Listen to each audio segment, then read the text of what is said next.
ആർക്കും അണയ്ക്കാനാകാത്ത വിധത്തിൽ തീ ആളിപ്പടർന്ന് കത്തി പർവ്വതങ്ങളും പ്രദേശങ്ങളും കെട്ടിടങ്ങളും ജീവനുകളുമെല്ലാം തീക്കിരയാകുന്ന ഒരു ഭയങ്കര കാഴ്ച എന്റെ പ്രാർത്ഥനാ മുറിയിൽ ഞാൻ കണ്ടു.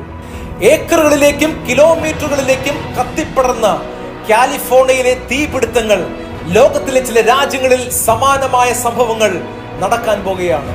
കാട്ടുതീയിൽ പകച്ചു നിൽക്കുകയാണ് ഇസ്രായേൽ. എന്താണ് ഏറ്റവും ഒടുവിലത്തെ സ്ഥിതി എന്നുള്ളതിന്റെ ചിത്രം പരിശോധിക്കാം. 5000 ഏക്കർ നിലവിൽ കത്തി നശിച്ചിട്ടുണ്ട്. ആയിരക്കണക്കിന് പേരെ ഒഴിപ്പിച്ചിട്ടുണ്ട്. നിലവിൽ മുന്തിരിത്തോട്ടങ്ങളും ഒലിവ് തോട്ടങ്ങളും ചാരമായി മാറിയിരിക്കുന്നു. 5000 ഏക്കർ എന്ന് പറയുമ്പോൾ അതിൽ ഏക്കറുകളോളം കൃഷിത്തോട്ടങ്ങളുണ്ട്.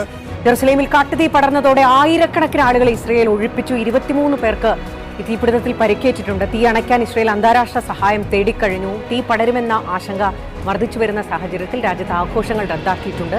അടിയന്തരാവസ്ഥ പ്രഖ്യാപിച്ചു. 24 മണിക്കൂറിനുള്ളിൽ ആയിരക്കണക്കിന് ഏക്കറിലേക്ക് തീ വ്യാപിച്ചതോടെ ജെറുസലേമിൽ നിന്ന് ടെല്ലവീവ് വരെയുള്ള ഹൈവേ അടച്ചു.